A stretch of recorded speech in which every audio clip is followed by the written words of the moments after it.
Hey, we're back with some exciting updates from one of the most beloved horror franchises of all time, Evil Dead. The franchise is currently preparing to unleash not one, but two new films. First, we've got Sébastien Vaniček's Evil Dead Burn, which is scheduled to arrive in theaters on July 10th, 2026, and this movie has been built up as another savage standalone chapter in the franchise, and Vaniček has already revealed that at least one scene had to be reduced because it went beyond what could remain in an R-rated theatrical release. That alone tells us that the franchise is still determined to test the limits of mainstream horror. But today we're talking about the movie that's coming after that, Evil Dead Wrath. Written and directed by Francis Galuppi, Wrath has officially wrapped filming and it's currently scheduled for a theatrical release on April 7th, 2028. Producer Rob Tapert has now revealed several fascinating details about the project, including its 1972 setting, its coming-of-age elements, its visual approach, and the possibility that it might create one of the most difficult ratings battles in the franchise's history. Does that officially make it the goriest Evil Dead movie ever? Well, not yet. Nobody's publicly confirmed an NC-17 cut or footage proving that it surpasses Evil Dead Rise, the 2013 remake, or the original film, but everything Tapert has said suggests that Wrath may be preparing to push the franchise into some extremely dangerous territory. So let's break down why this new film could become one of the most brutal and unusual Evil Dead entries ever made. Evil Dead Wrath is officially coming in 2028. For a long time, Francis Galuppi's project didn't even have an official title. The movie was first announced in April 2024 when Galuppi was hired to write and direct a new Evil Dead film for Sam Raimi and Rob Tapert's Ghost House Pictures. Since then, the project has become Evil Dead Wrath. Filming began in New Zealand in February 2026 and officially wrapped by the end of May. Warner Bros. Has placed the film on its theatrical calendar for April 7th, 2028. That means this film is no longer just an idea in development, it's been cast, it's been filmed, and now it has a scheduled theatrical release date. Plot details remain mostly secret, and we still don't know exactly which version of the Book of the Dead will appear, whether the movie will directly explain anything from the earlier films, or whether any familiar characters will return. What has been confirmed is that it will tell a new story with a new group of characters in a brand new setting. It takes place in 1972. The biggest revelation from Rob Tapert is that Evil Dead Wrath takes place in the year 1972. Tapert described the movie as another major departure for the franchise and said that it predates everything. In terms of chronology, that makes Wrath a prequel. The original Evil Dead was released in 1981, while its characters and cabin mythology were presented in a contemporary setting for that period. By moving the story back to 1972, Galuppi has the freedom to explore a completely different group of victims before Ash Williams and his friends ever reached the cabin. However, we should be careful about assuming too much. A 1972 setting doesn't automatically mean the movie will explain the origin of the Necronomicon, the Kandarian demons, or the cabin. Tapert has confirmed the period setting, but the actual plot details remain hidden. Still, that earlier timeline creates enormous possibilities. The movie could explore a previous Deadite outbreak, it could introduce another version of the Book of the Dead, it could show how the evil reached a new location or family, or it could reveal that this nightmare has been spreading long before Ash became involved. The most exciting part is that this film won't have to imitate the visual identity of the modern entries, it can build an entirely different nightmare around the early 1970s. It's supposed to look like a movie from the 70s. Tapert has also revealed that Galuppi wants the film to look as though it was actually made in the early 1970s. According to Tapert, Galuppi and his cinematography team are using a visual process connected to Ektachrome 100 in order to recreate a vintage texture. Ektachrome is a color reversal film stock historically associated with rich colors, distinctive contrast, and a recognizable photographic character. The important point is that not every major 1970s horror movie was shot on Ektachrome because that would be inaccurate. The point is that Galuppi is using the look of older photographic film as an aesthetic reference. That could give Wrath warm colors, unusual grain, heightened contrast, and the kind of imperfect texture modern digital movies often try to recreate in post-production. This is exciting because vintage beauty and extreme violence can create an effective contrast. The movie may look nostalgic, warm, and almost comforting before the Deadites tear that world apart. Instead of the cold apartment corridors of Evil Dead Rise or the dirty cabin look of the early films, Wrath could resemble a forgotten 1970s horror print discovered in a storage room. That would make the film visually special even before the blood starts to flow.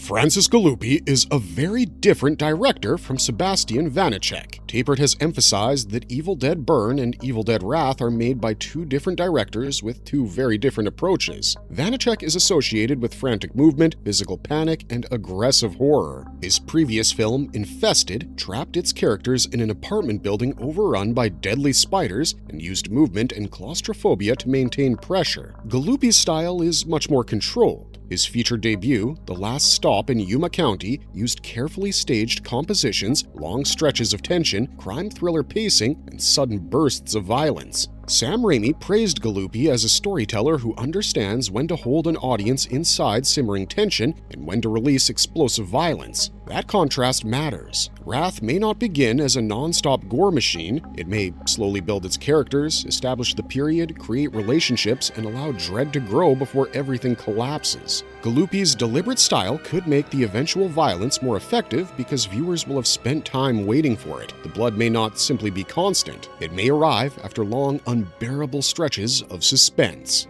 The movie has coming-of-age elements. One of Tappert's most surprising comments was that Wrath contains coming-of-age material and what he described as sexual hijinks. That's unusual for Evil Dead. The franchise has certainly included sexual references, body violation, crude humor, and uncomfortable material before, but it's rarely been structured like a coming-of-age horror story. A 1972 setting combined with younger characters could give the movie the feeling of an old exploitation film or a forgotten drive-in horror picture. However, the script should not automatically assume that coming of age means the film will contain a huge amount of explicit sex or nudity. Tappert's comment confirms that romance, sexuality, and awkward youthful behavior might be part of the story. It just doesn't confirm how graphic those scenes will be. Our conclusion is that Wrath may begin with characters experiencing freedom, attraction, rebellion, and young adulthood before the supernatural horror destroys that innocence. That could make the story emotionally distinct from the previous films. Instead of a family reunion or a group of friends simply finding a cursed book in the woods,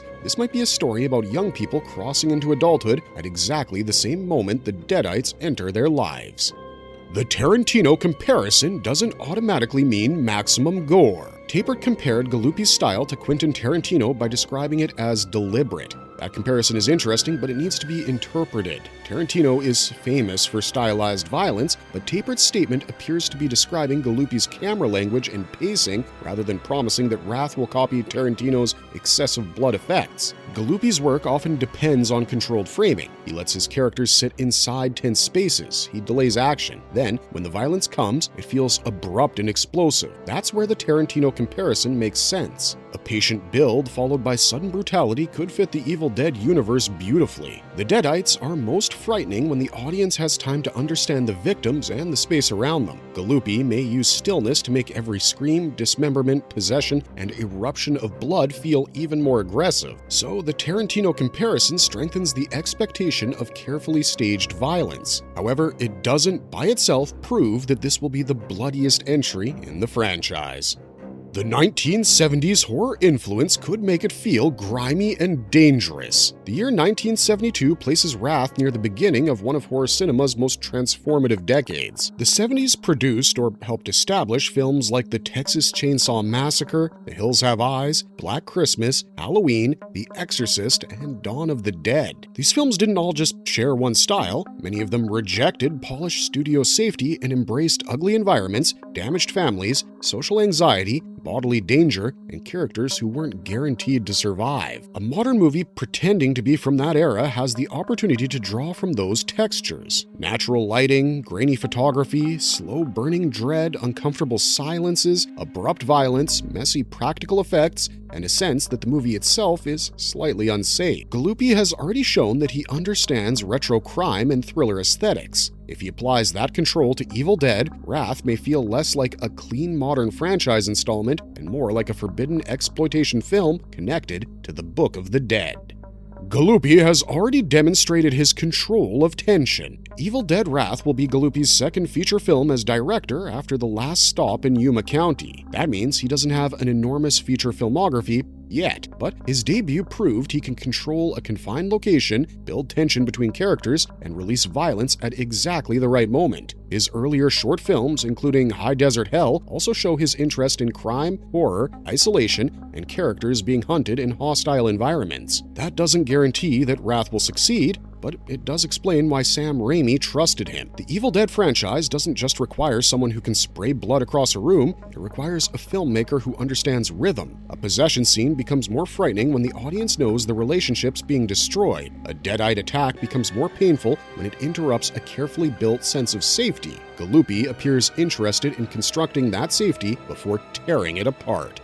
Rob Tapert expects a serious MPA battle. This is probably the strongest evidence that Wrath might be extraordinarily graphic. Tapert says he believes the film may face the most difficult MPA rating battle of any entry since the original Evil Dead, and that's a huge statement. The original 1981 film became infamous for its extreme violence, body horror, demonic possession, and controversial imagery. It was released unrated in the United States and became one of the defining video nasty titles in the United Kingdom. Later entries generally operated within R-rated boundaries, even when they pushed those boundaries hard. The 2013 film included mutilation, self-amputation, facial injury, raining blood, and some of the franchise's most graphic practical effects. Evil Dead Rise reportedly used more than 6,500 liters of fake blood during production. So, when Tapert suggests that Wrath might have had the toughest rating battle since the original, he's setting an extremely high expectation. But again, the wording mattered. He said it may have difficulty. He didn't confirm that the MPA has already demanded cuts or that it's facing an NC-17 rating,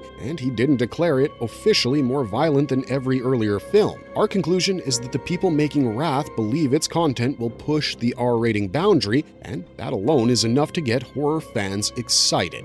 The cast is packed with horror and genre talent. Evil Dead Wrath stars Charlotte Hope, Jessica McNamee, Zach Gilford, Josh Hellman, Ella Newton, Elizabeth Cullen, and Ella Oliphant. Charlotte Hope is known to horror audiences for The Nun. Jessica McNamee appeared in Mortal Kombat and The Meg. Zach Gilford has become especially familiar to horror fans through Mike Flanagan projects like Midnight Mass and The Fall of the House of Usher. Josh Hellman appeared in Mad Max Fury Road and the modern X-Men films. Ella Newton starred in Dangerous Animals, while Elizabeth Cullen and newcomer Ella Oliphant complete the announced ensemble. No character names or detailed roles have been publicly confirmed as of yet, and that means we shouldn't assume who becomes a Deadite, who survives, who serves as the lead, or who fits the final girl role. But the cast does suggest that this movie will probably rely on an ensemble rather than one established franchise hero, and that fits the modern standalone direction of Evil Dead. The Book of the Dead remains, but the victims change.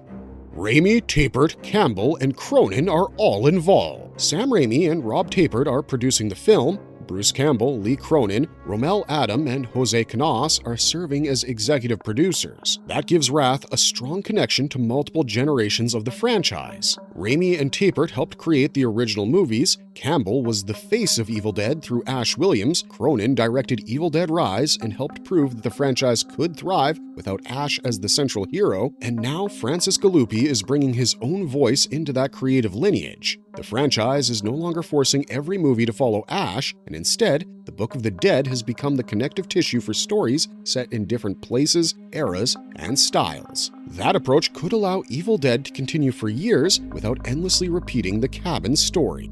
Why Wrath could be special. The strongest reason Evil Dead Wrath could stand out isn't simply the promise of gore, it's a combination of elements. The 1972 setting, the visual style designed to resemble vintage film, a controlled director known for tension, the coming-of-age story, a new ensemble cast, a potential ratings battle, and a story that takes place before Ash Williams ever entered the mythology. That makes Wrath feel less like another copy of Evil Dead Rise and more like an experiment inside the franchise. Burn appears to be fast, punishing, and chaotic, but Wrath might be slower, more composed, and deceptive before exploding into violence. That difference is healthy. The franchise doesn't need every filmmaker to imitate Sam Raimi's exact camera movements or Lee Cronin's apartment horror. It needs filmmakers who understand the core idea and then create their own nightmare around it.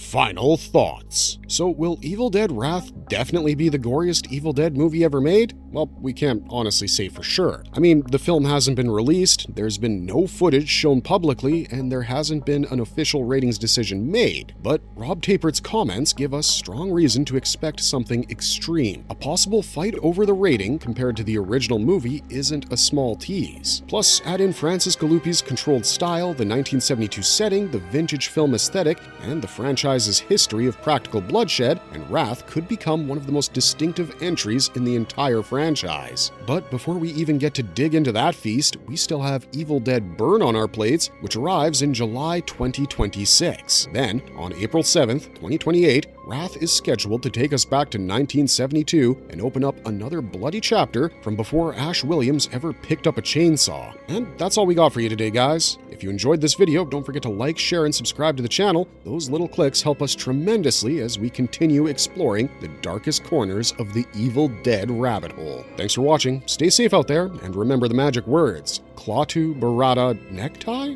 Oh well, see you next time.